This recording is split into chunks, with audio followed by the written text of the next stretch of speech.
All right, well, hey guys, this is part 2 of my video series, Season of Trial. And I'm not sure how pumped I am with that name I chose, but I already chose it, so I'm kind of stuck with it. And my last video in this series was called Wrestling with God. And so if you haven't checked that out, I'd recommend checking it out. At the beginning, I'm going to talk a little bit about it, but I think you could totally watch this as a standalone and won't be able to not gain the value from this message or thing that I'm going to share. And so yeah, I'm just going to jump into it. And so for the last video, I did talk about this idea of wrestling with God. And at the end of it, we saw that when Jacob was wrestling with God, he got a new identity and a new name. And it went from Jacob, which basically means deceiver, to Israel, which I kind of looked it up and it sounded like there's a few different meanings people think it might have had, but one of them was like God contends. I like that one. And so, it went from kind of this name that probably a lot of people, at least the meaning of it, wouldn't have enjoyed, and to this one that is a pretty encouraging one, like, hey, like God contends, like that's great. And so yeah, that's what I talked about last week. And then just my own trial of insomnia and having that for kind of like 6 months, which update, like actually my sleep's been probably the best it's been this week in a long time. So definitely praise God, and I'm pretty hopeful that at some point it is going to get back to normal. So yeah, thankful for that. But yeah, I just kind of talked about wrestling with God through that, and how in the next video I'll actually be talking about how he was healing my heart, and I'm now thankful for that. But initially I was angry and mad, and if I hadn't wrestled with God and kind of just figured out like what was going on and did that with him, I might have missed out on this really cool thing that ended up happening. And so that's kind of what I talked about this last time. And I want to focus now on that identity piece. It's cool that at the end of that, it resulted in Jacob having a new name, Israel, and now this new identity. And this identity that the Lord wanted him to walk into. As for myself, I feel like maybe the biggest takeaway of this whole trial is my identity and like where I find my identity. And, I think in our culture, we're like pretty pressured actually to find our identity in a lot of places. And, there are things that practically can make us kind of happy, right? Like running, like sports and athletics and being physically active is a place oftentimes where I put a lot of worth in my identity. And those things can actually make you pretty happy. Like if you go for a run, you can get endorphins and feel better. However, what we'll see is if you put your value and worth in that, and that's where your identity comes from, it can also be taken away. And so for me, I'd actually say my kind of physical health, relationships, both friends and especially I guess romantic ones you'd call them. And then my career, probably 3 places where really outside of God, I find a lot of my identity and my value. And again, while all these things aren't necessarily bad in themselves, I've been rather let down, I guess, by them when I've chosen to put my worth in them. And so for me in this last 6 months, I was in a relationship, and it was with someone who I thought was really cool and really cared about. I'd finally gotten my school counseling job that I'd gone to school, it felt like forever for. And so I was finally doing what I was supposed to be doing, and I finally made it. And then, even physically, I was in the best shape of my life. So I'm just peaking is what it feels like. And very quickly, those things got taken away from me. It started with the relationship that ended up not working out. And that was really hard because I really did care about the person. And then I had my job, and I was having a ton of anxiety around it because it ended up not being what I was hoping. Even though it was this title, this thing I'd gone to school for, it wasn't fulfilling me, and probably never could in the way that I think I'd expected it to. And then finally, my physical health, because of this anxiety and honestly having a pretty depressed mood because of experiencing dissatisfaction in my job and then the breakup, I was both anxious and depressed, and that causes its own kind of range of physical symptoms. And so it's pretty brutal. Kind of all of these things that I put my worth in were gone, and it kind of left me in a pretty empty spot, right? Obviously, as you can tell by these videos, I do find my worth and value in the Lord, but I'd realized pretty quickly these other things I kind of put too much value in, for my worth and ultimately, I guess, kind of my happiness. And so kind of the final straw was I ended up getting COVID. And that's like where I was just like, all right, like it's all happened, which then caused me to quit the job I was in. I ended up doing the school counseling job for just a little bit and got offered a job to do crisis work through the county. And so I was doing that, and it was just not the right season, myself being probably about the lowest I'd ever been mental health wise.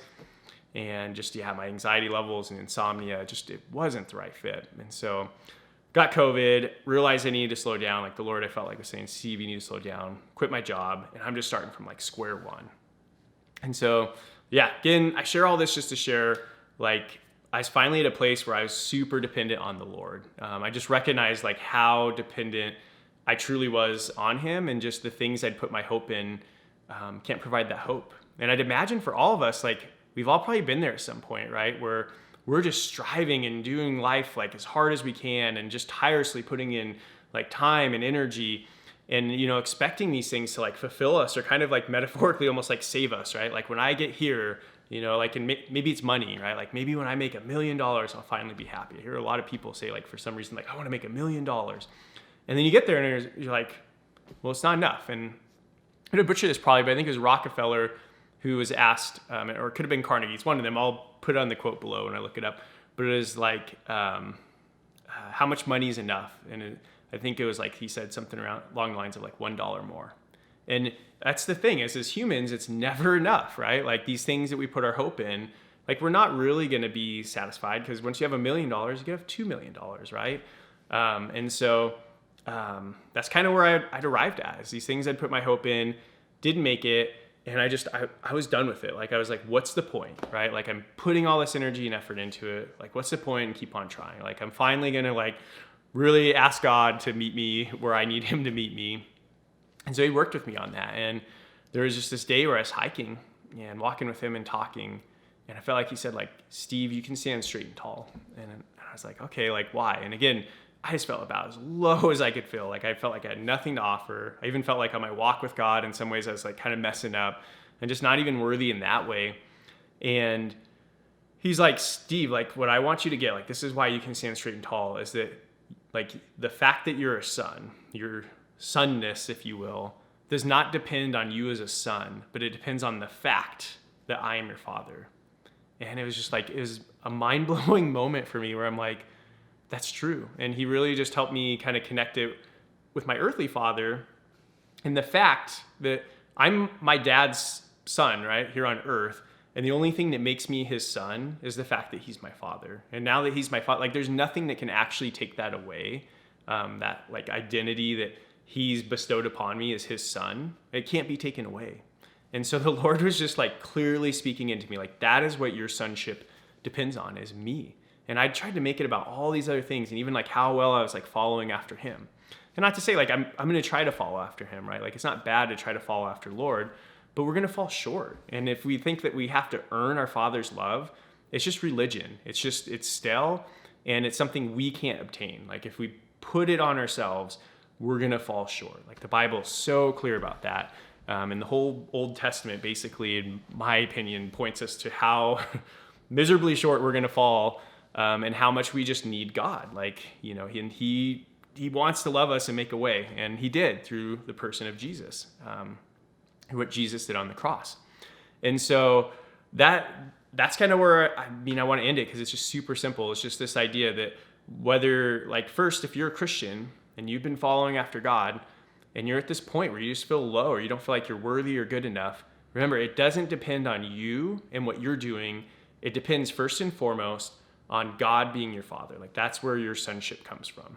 And so like acknowledge that, remember that, like remind yourself of that. And from that place, walk in confidence and freedom to now go and like live the life you want to live, right? Like you do want to please God. You do want to honor him and love him, but you don't have to do it in a way where you're earning it. You get to do it in a place of freedom where now you get to love others, because as the Bible says, like God first loved us, and then now we get to go and love, right? And God is love. And so it's such good news. And, if maybe you're not a Christian, maybe you're watching these and you're like, man, I don't even know why I watched this guy talk about Jesus this whole time. Or maybe you've been really curious, you just feel like God's put on your heart to start, listening to videos like these or just explore this more. I'm just going to give you kind of an invitation and just lay out, what it looks like to actually choose to follow after God, to kind of that first step to walk into sonship. And it says in Romans, like the way that we get to choose to be a part of God's family is, it says, if you declare with your mouth Jesus is Lord and believe in your heart that God raised him from the dead, you will be saved. And so if you've come to a point where this life just isn't doing it, where you've tried everything and done all the right things, or maybe not, maybe everything's just going wrong and life sucks that way too, because that happens too.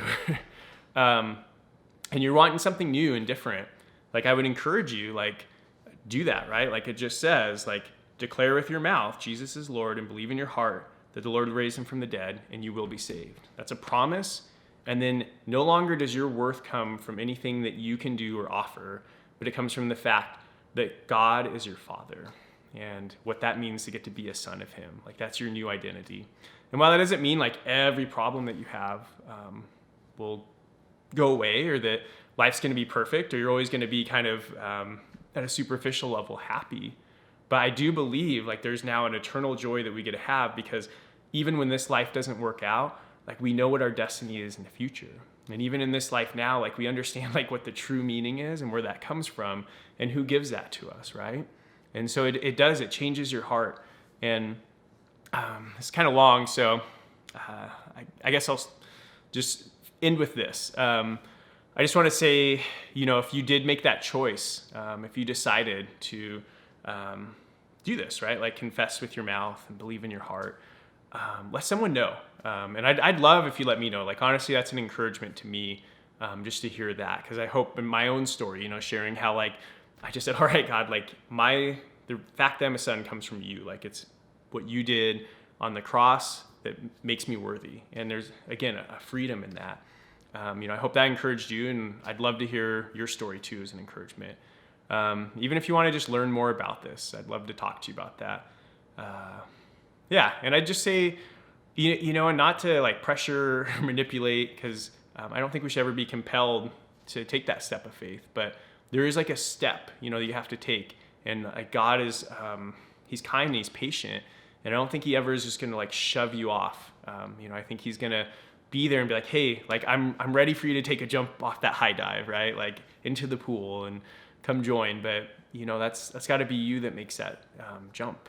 And so, if you've never done that, I just encourage you to think about if, like, again, that's on your heart, but not to feel any pressure just because some guy on Instagram's telling you to do it. It's got to come from God and from him putting that on your heart. And so that's it. My Instagram handle's down here. Feel free to connect with me in that way. Connect with me in real life. If you know me in real life, that's even more awesome. And I just hope everyone's having a great day. And we'll come at you with another video soon.